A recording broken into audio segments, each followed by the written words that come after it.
Bonjour, ça va? Bonjour, très bien. En fait, on est en train de faire une exposition pour un projet de négociation empresariale. D'accord. Et du coup, on voulait savoir un peu la façon de négocier en France. Donc bon, je m'appelle Saoul, je suis étudiant à l'Université technologique de Lyon et je fais mes études en ingénierie en mécatronique.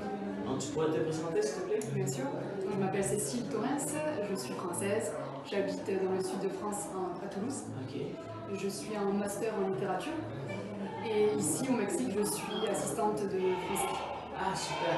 Allez, Ouais, donc la première question qu'on voudrait savoir, c'est as-tu déjà eu une expérience sur la négociation, que ça a été très importante et tu pourrais nous raconter un peu ton expérience, s'il te plaît? Alors j'ai eu une expérience dans la négociation, c'était pour un entretien pour venir ici au Mexique. Ok. Et donc j'étais avec une personne et j'ai dû dire mes motivations pour venir au Mexique. Ah ok, après il t'a demandé quelles étaient tes motivations. Ok, ça marche. C'était en français ou en mexicain? En français. Ah super, donc la négociation c'était en français. Donc ça allait. D'accord. C'était où la négociation? On était dans un bureau. Ok, super. Quelles sont les caractéristiques essentielles dans une négociation dans ton pays ou en France? Alors souvent, les négociations, soit ça se passe dans un lieu tel que les bureaux, Ok.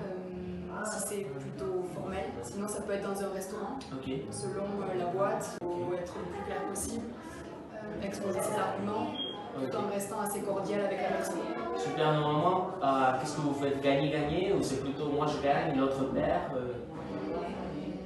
Plus gagner-gagner. Gagner-gagner, ok, super. Comment vous planifiez la négociation? Donc d'abord on se donne un rendez-vous dans un lieu public.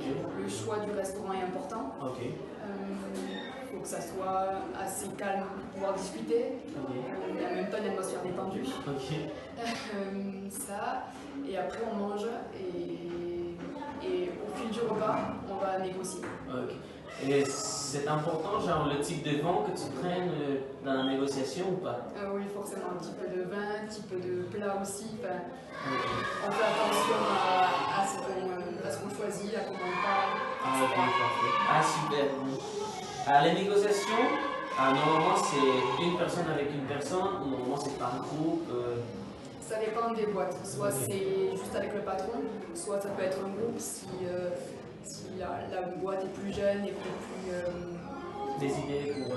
voilà, pour faire fuser les idées. Ah ok, super. Comment est-ce que vous commencez une négociation et quel type de sujet vous traitez dans la négociation et après où directement vous allez négocier? Ça dépend là aussi. Soit Ok. on peut commencer avec le verre de vin et l'apéritif, et là on commence dès le début la négociation, Ok. si c'est très sérieux et qu'on n'a pas le temps. Ok. Soit sinon ça vient naturellement. Comment c'était ta journée, tout ça? Normalement en France, vous faites comme ça ou pas? Parler de la journée, Ouais. des banalités, oui. La famille, ça reste un côté personnel, donc Ok. si on ne connaît pas la personne, pas encore. Ah ok, super. Ah parfait. Dans quel lieu vous faites normalement des négociations et quelle partie de la journée c'est mieux pour faire la négociation? Donc d'habitude on les fait dans les restaurants, Ouais.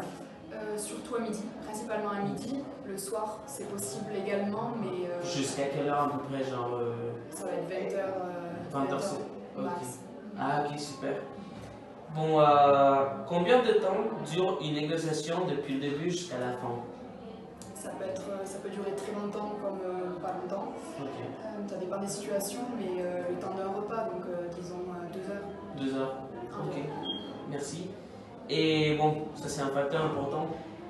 La façon de s'habiller est-elle importante et comment il s'habille normalement? C'est très formel ou genre une chemise, n'importe quelle chemise? Donc c'est super important et on va rester très formel. Donc, si c'est la première fois qu'on rencontre les personnes, on va s'habiller très bien pour donner une bonne impression dès le début. Après, si on les connaît déjà un peu plus, si on est déjà dans la boîte et que c'est une négociation, on peut être plus détendu au niveau vestimentaire. Ok. Et quand tu dis très formel, c'est genre une veste ou c'est quoi? Chemise, pas de jean, Ok. tenue, si on va mal parler, le vocabulaire. La façon de manger, de boire le vin, c'est aussi un facteur? Ça rajoute. Ok. Disons que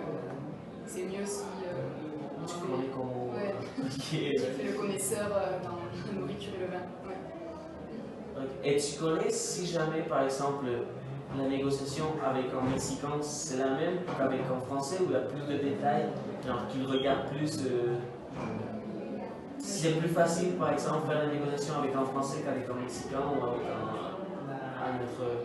Tu sais si c'est plus facile ou c'est la même chose? Je connais peu la négociation au Mexique, mais je pense qu'en France c'est plus difficile dans le sens où on peut se faire piéger sur les habits, le vouvoiement, la manière de parler. C'est difficile parce qu'il faut savoir garder la distance et en même temps instaurer une bonne ambiance, être détendu et en même temps être distant. Donc je pense que trouver cet équilibre, ça peut être plus compliqué. Ah, super, ouais, c'est vrai. Est-ce que tu pourrais nous dire, genre en façon de conclusion, qu'est-ce que tu nous recommandes quand on fait une négociation avec un Français, juste pour finir?